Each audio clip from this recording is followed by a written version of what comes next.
मेरी पत्नी के बाद मैंने अपनी इकलौती बेटी को बड़े प्यार से पाला, लेकिन अचानक मेरी 14 साल की बेटी रोज सुबह जब कमरे से बाहर आती तो उसके कपड़े गीले होते। धीरे धीरे उसका पेट भी बढ़ने लगा। मुझे कुछ शक होने लगा। फिर एक दिन मैंने अपने एक पड़ोसी दोस्त के फ़ोन में बेटी की फ़ोटो देखी तो मेरी आत्मा कांप गई, क्योंकि वो कोई साधारण फ़ोटो नहीं थी, बल्कि मेरी बेटी पड़ोसी के साथ बिस्तर पर रही। अरे रूही, सुनो ना, कहाँ इतनी तेजी से चली जा रही हो?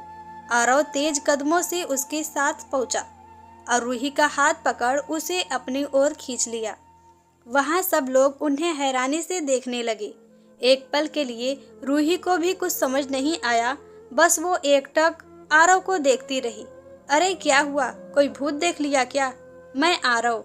अब ये मत कहना कि कौन आरव, नहीं तो मैं समझूंगा तुम्हारी याददाश्त गुम हो गई है, क्योंकि 7 साल इतना लंबा समय भी नहीं होता कि कोई अपने बचपन के दोस्त को भूल जाए। आरव बस बोलता जा रहा था और उसकी खुशी देखकर रूही के होठों पर भी मुस्कान आ गई। फिर उसकी आसपास नजर पड़ी तो उसने अपनी हंसी दबा ली और आरव से कहा, कल दोपहर 1 बजे मिलेंगे, बस अभी मुझे जाने दो। अचानक आरव को महसूस हुआ कि उसे शायद बहुत अजीब लग रहा है, और यह भी कि वो एकदम से बदल सी गई है। इतनी सुंदर लड़की अब क्या बन गई है? भरा पूरा बदन अब हड्डियों के ढांचे में बदल गया है। ना ढंग के कपड़े, उदास आंखें, आंखों के नीचे काले धब्बे। फिर समय और हालातों को देखते हुए आरव ने कहा, ठीक है, चलता हूँ रूही। प्राइवेट बैंक में नौकरी करती थी, लेकिन कभी किसी से बात नहीं करती थी। एक कार उसे लेने और छोड़ने आती थी। वो बैंक आती, अपना काम करती और चली जाती। किसी से भी ज़्यादा बात नहीं करती थी। शुरू में रूही की सुंदरता और उसके काम को देखकर कुछ सहकर्मी उससे बात करना चाहते थे, लेकिन उसने सबको झड़क दिया। तो वो उसने खुन्नक रखने लगे। कुछ ने तो उसे नौकरी से निकालने की बात भी की, लेकिन ब्रांच मैनेजर जानते थे कि इतनी कम सैलरी पर अच्छा ईमानदार स्टाफ मिलना बहुत ही मुश्किल है। कुछ समय बाद एक और सहकर्मी ने आने से उसे कंपनी मिली और थोड़ी बहुत बातचीत शुरू हुई। सुनीता की जिद पर उसके जन्मदिन की पार्टी पर वो बैंक के पास एक रेस्टोरेंट में चली गई। रूही जल्दी से वापस बैंक पहुंची। अभी लंच टाइम चल रहा था। उसने बाथरूम में जाकर दरवाज़ा बंद किया और बिना आवाज़ फूट फूट कर रोने लगी। आरव को देखते ही उसका जी चाहा कि किस करके उससे लिपट जाऊं और उससे चिल्लाकर कहे कि वो क्यों उसे छोड़कर इतनी दूर चला गया। कभी खबर भी लेने की कोशिश नहीं की। फिर जल्दी से उसने अपने आंसू पोंछे और मुंह धोकर वापस आकर अपने काम में लग गई। अगले दिन बैंक आते समय उसका दिल जोर से धड़क रहा था। उसे पता नहीं था कि आज आरव उससे मिलने आएगा। कल उसने जिस तरह से उससे बात की, या यूं कहें बात ही नहीं की, बस उसे टाल दिया। उसे बुरा लगा होगा, शायद ही आए। फिर भी मन के किसी कोने में एक छोटी सी उम्मीद थी। उसने काले रंग की अपनी पसंदीदा साड़ी बहुत दिनों बाद पहनी थी। आरव को इस रंग की साड़ी बहुत अच्छी लगती थी। बैंक में छिपाकर कुछ मेकअप का सामान भी वो साथ ले आई, लेकिन उसकी हिम्मत नहीं हो रही थी कि वो सजे सवरे। बेसब्री से वो 1 बजने का इंतजार करने लगी। उसकी खुशी का ठिकाना ही नहीं रहा जब उसने 1 बजने से पहले ही खिड़की से बाहर आरव को सड़क पर देखा। वो बाहर खड़ा समय देख रहा था। वो मैनेजर को बोल लंच टाइम से थोड़ी देर पहले ही बाहर आ गई। हाय रूही, कैसे हो? आरव, जल्दी से सामने वाले रेस्टोरेंट में चलो प्लीज, कहते हुए बिना उसका इंतजार किए वो आगे बढ़ गई। क्या बात है रूही, तुम किसी मिशन पर तो नहीं? मतलब सब इतना चुपचाप क्यों? रेस्टोरेंट के कोने के टेबल पर बैठते हुए आरव हंसते हुए बोला। जवाब में उसकी आंखों से आंसुओं की धार बह गई। आरव कुछ देर शांत उसे रोता देखता रहा, बस चुपचाप अपना रुमाल उसे दे दिया। इतने सालों से कहाँ थे तुम? रूही ने नाराजगी भरे स्वर में भर्राई पूछा। अच्छा, पहले मेरी पूछताछ होगी। स्कूल पूरा होते ही मैं बिजनेस मैनेजमेंट की पढ़ाई के लिए विदेश चला गया था। स्कूल के फेयरवेल वाले दिन जो तुमने साड़ी पहनी थी, खुले बाल और झुमके, एकदम जानलेवा लग रही थी। तुम्हारी वही तस्वीर आज तक मेरी आंखों में बसी है। अफसोस कि तुम्हारे पास मोबाइल नहीं था और घर के फ़ोन पर ना जाने कितनी बार फ़ोन किया, लेकिन कभी तुम्हारी आवाज़ सुनने को नहीं मिली। पढ़ाई पूरी कर 10 दिन पहले ही वापस आया हूँ।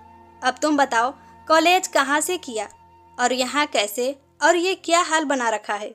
शादी की तुमने? अरे यह क्या बात हुई? सवाल के जवाब में फिर सवाल। और वैसे भी अभी शादी की उम्र नहीं हुई है, अभी तो 4-5 साल और शादी नहीं। 1 मिनट, कहीं तुमने तो शादी नहीं कर ली? जवाब में रूही की आंखों से जो दर्द आंसू बनकर बहने लगे। आरव को संभालना मुश्किल हो गया। ठीक है, जितना रोना है आज रो लो, फिर कभी नहीं रोना है। और अब बताओ ऐसा क्या हुआ है? नितिन याद है तुम्हें? हमारी ही क्लास में पढ़ने वाला। हाँ हाँ, वो तुम्हारा पड़ोसी। क्या किया उसने? उसने पहले कुछ नहीं किया, लेकिन अरे अब बोलो रूही, तुम मुझ पर भरोसा कर सकती हो। जानती हो आरव, उसके पापा मेरे पापा के बहुत अच्छे दोस्त थे और पड़ोसी होने के नाते रोज का हमारे घर पर आना जाना था। मेरी और नितिन दोनों की ही मम्मी इस दुनिया में नहीं रही और हम दोनों की भी अच्छी दोस्ती थी। लेकिन एक दिन जब मेरे पापा घर पर नहीं थे, नितिन के पापा हमारे घर पर आ गए और मुझे अकेला देखकर मेरे साथ जबरदस्ती। रूही फिर फूट फूट कर रोने लगी। क्या? आरव का चेहरा गुस्से से लाल हो गया। कहाँ है वो कमीना राक्षस? अब जेल में। मैं बस 16 साल की थी। आरव बहुत दर्द और तकलीफ में थी और उससे भी ज़्यादा डरी घबराई हुई थी, क्योंकि उसने मुझे धमकी दी थी कि अगर मैंने किसी को भी कुछ बताया तो वो मुझे मार डालेगा, और उससे भी बड़ी बात, सोशल मीडिया पर मेरी वीडियो वायरल कर देगा जो उसने अपने फ़ोन में बना ली थी। मैं बहुत ज़्यादा घबरा गई थी, इसलिए मैंने किसी को कुछ नहीं बताया। लेकिन मेरी किस्मत में तो कुछ और ही लिखा था। कुछ महीने बाद पता चला कि मैं प्रेग्नेंट हूँ और मुझे कुछ पता ही नहीं था। 4था महीना पार होने को था तो मेरे पापा को कुछ शक हुआ। अस्पताल ले जाते तो मैं नाबालिग थी, पुलिस केस बनता, बदनामी होती और समय भी ज़्यादा निकल चुका था। बच्चा गिरा भी नहीं सकते थे। पापा ने नितिन के पापा से बात की तो वो उनको भी वीडियो वायरल करने की धमकी देने लगे, यह कहकर कि वीडियो एडिट करके अपनी जगह उनका चेहरा लगा देंगे। बाप ने किया बाप बेटी के रिश्ते को तार तार। फिर कोई तुम्हारी सफाई भी नहीं सुनेगा, क्योंकि घर में जवान बेटी के साथ अकेले रहते हो। पापा भी उस समय बहुत डर गए थे। फिर नितिन के पापा ने ही एक रास्ता बताया कि जल्दी से मेरी और नितिन की शादी करा दी जाए, यह कहकर कि फिर दोनों आगे की पढ़ाई करने विदेश जा रहे हैं, इसलिए शादी जल्दी कर रहे हैं। पापा भी मान गए और तुमने नितिन से शादी कर ली। मुझे तो होश ही नहीं था, क्या करूं? मेरा तो दिल दिमाग काम ही नहीं कर रहे थे। आरव, अगर इतने में भी सब खत्म हो जाता तो शायद मैं सब्र भी कर लेती, लेकिन मेरी किस्मत में तो अभी और तकलीफें दर्द बाकी थी। नितिन यह शादी नहीं करना चाहता था। फिर मेरी ऐसी हालत देख उसे मुझसे घिन आने लगी, लेकिन फिर भी उसी हालत में जब भी उसका मन करता जबरदस्ती पूरी रात मेरे साथ संबंध बनाता, और कुछ ही दिनों बाद वो विदेश चला गया, मुझे अपने उस बहसी दरिंदे बाप की पास छोड़कर। ऐसी नाजुक हालत में भी वो हवस का मारा शैतान मुझसे रोज रात को जबरदस्ती करता था। इस हाल में मैंने 7वें महीने में ही एक बेटे को जन्म दिया, लेकिन वो मरा हुआ बेटा पैदा हुआ। मेरी जीवन का दर्द मेरे पिता बर्दाश्त नहीं कर पाए और वो भी मर गए। अब मैं बिल्कुल अकेली हूँ। नितिन ने अपने दुष्ट बाप को पैसे भेजना बंद कर दिए और उसका काम धंधा भी चौपट हो गया। तो उस शैतान बूढ़े ने मुझसे नौकरी करने के लिए कहा ताकि मैं घर का खर्चा चला सकूं। मैं बस 12th पास थी, इसलिए मुझे नौकरी भी नहीं मिल रही थी। बहुत ढूंढने पर प्राइवेट बैंक में नौकरी मिली, क्योंकि मैथ्स बहुत अच्छा है तो बैंक में नौकरी मिल गई। लेकिन मेरे पास फ़ोन नहीं है, ना ही किसी से बात करने की इजाज़त।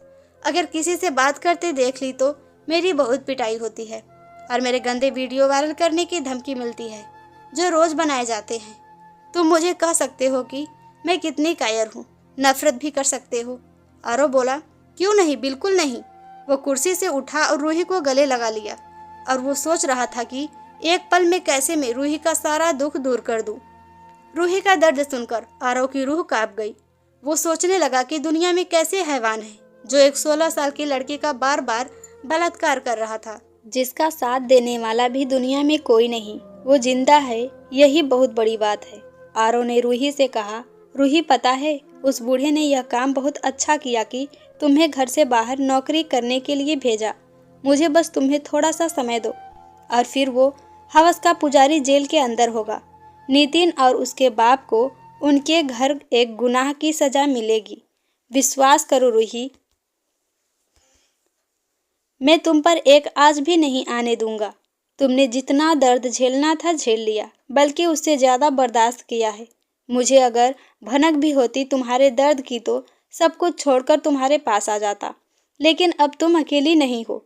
रूही तो विश्वास ही नहीं कर पा रही थी कि अब उसके नर्क भरे जीवन में उम्मीद की किरण नजर आ रही थी। और आरव ने अपना वादा पूरा किया।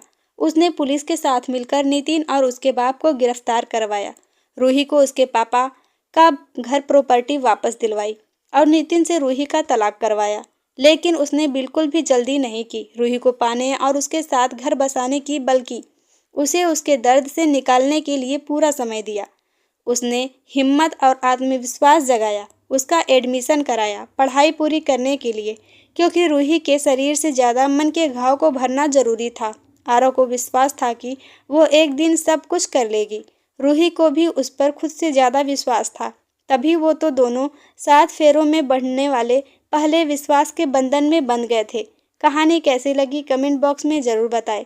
अगर चैनल पे पहली बार आए हैं तो प्लीज़ गाइज हमारे चैनल को ज़रूर सब्सक्राइब करें, क्योंकि हमें आपकी सपोर्ट की बहुत ज़रूरत है। Thank you.